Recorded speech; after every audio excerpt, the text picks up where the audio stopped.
การพุทธศาสนาสัมพันธ์ลาวกรรมาธิการเผยแพร่ศีลธรรม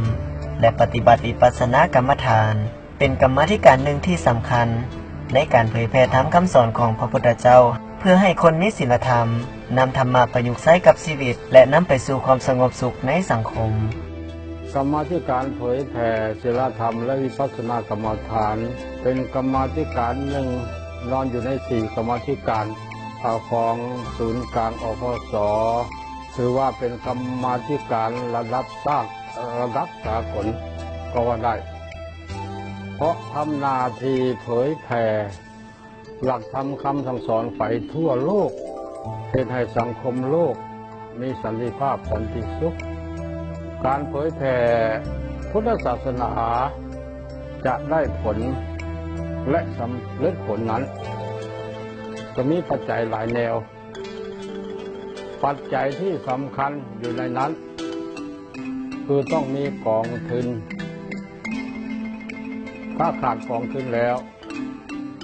การเผยแผ่พุทธศาสนาก็บกพร่องไกลโดยเฉพาะกรรมาธิการเผยแผ่ในปีนี้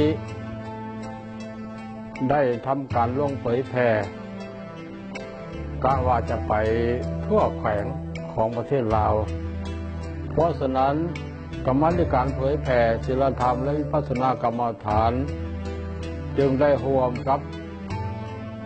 อพส5ตัวเมืองคืออพสเมืองจันทบุรีเมืองศรีสัตนาถเมืองไซเศรษฐาเมืองศรีโคตบองและเมืองไซธานี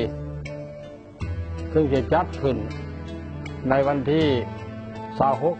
26-27เดือน5จะมาถึงนี้อยู่ที่วัดป่านาธมเมืองไซธานี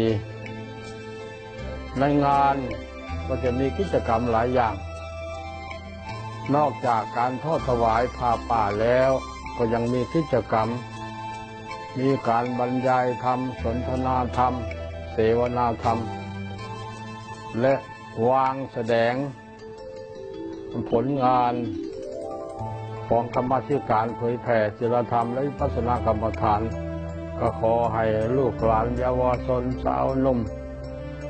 ตลอดถึงพ่อแม่เฒ่าแก่ทั้งหลายจงได้ไปร่วมเพื่อเป็นกำลังใจให้แก่กรรมาธิการเผยแผ่มีกำลังใจนำเอาธรรมะคำสอนเผยแผ่นอกจากภายในและก็ทั่วโลกขอเชิญพุทธศาสนิกชนร่วมงานบุญพาป่าสามัคคีของกรรมาธิการเผยแพร่ศีลธรรมจะได้จัดขึ้นในวันที่26ถึง27เดือนพฤษภาคมปี